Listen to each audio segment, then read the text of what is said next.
Македонија се уште нема изработено регистер за тоа колкав е бројот на лица со попреченост кои живеат во државата. Образованието, здравствениот систем, но истекнувањето на социјално право се најчестите проблеми со кои се соочуваат родителите.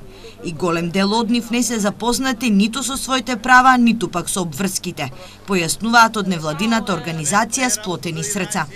Ќе бидат одржани повеќе предавања од разни области за едноставно водителите да знаат кои се правата и обврските во општество, бидејќи многу водители не го знаат тоа.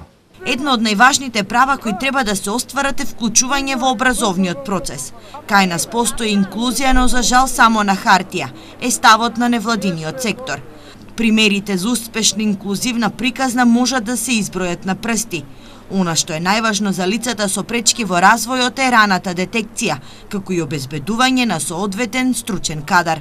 Раната интервенција е клучна за успехот и за било што понатаму, дали родителот ќе одбере посебно образование, дали родителот ќе одлучи детето негово да го вклучи во редовно образование, значи без рана интервенција тоа не е можно. Тука е значи единствената насока кон која што треба да се движиме за да можеме да зборуваме за било каква, нели тоа што е популарно, социјална инклузија на лицата со попреченост. Во текот на оваа недела во Штип беа одржани низа активности за подобрување на статусот на лицата со попреченост, како и подигање на јавната свест кај родителите, но и граѓаните за потребите на децата и возрастните лица со посебни потреби.